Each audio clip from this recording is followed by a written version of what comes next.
عن اي موقع تاني، احنا مش بنبيع اي منتج وخلاص، احنا بنقعد نختار المنتجات وبنتناقش مع المنتجين، وبنتأكد من ان المعلومات كلها اللي محطوطة مظبوطة.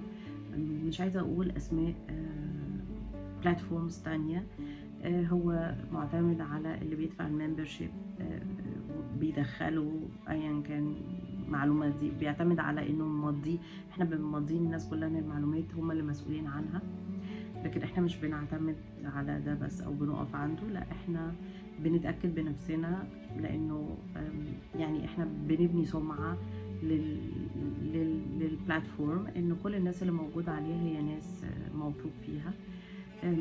بنقول الكواليتي بتاعت الحاجة حتى لو هي مش أحسن حاجة، بس العميل بيبقى بيشتري وهو عارف الكواليتي بتاعت الحاجة، أو لو فيها ديفو، أو لو فيها، مش قصدي ديفو يعني مش قصدي عيب، أنا قصدي يعني مثلا لو احنا بنتكلم على الحاجات الخشب الأوت دور، هي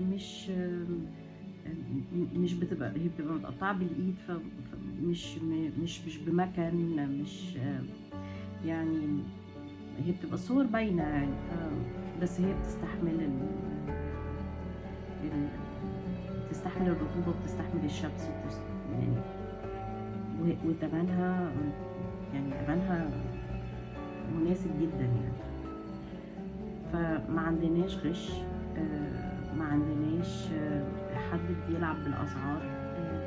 في بلاتفورمز كتير قوي ما بتبقاش حاطة السعر.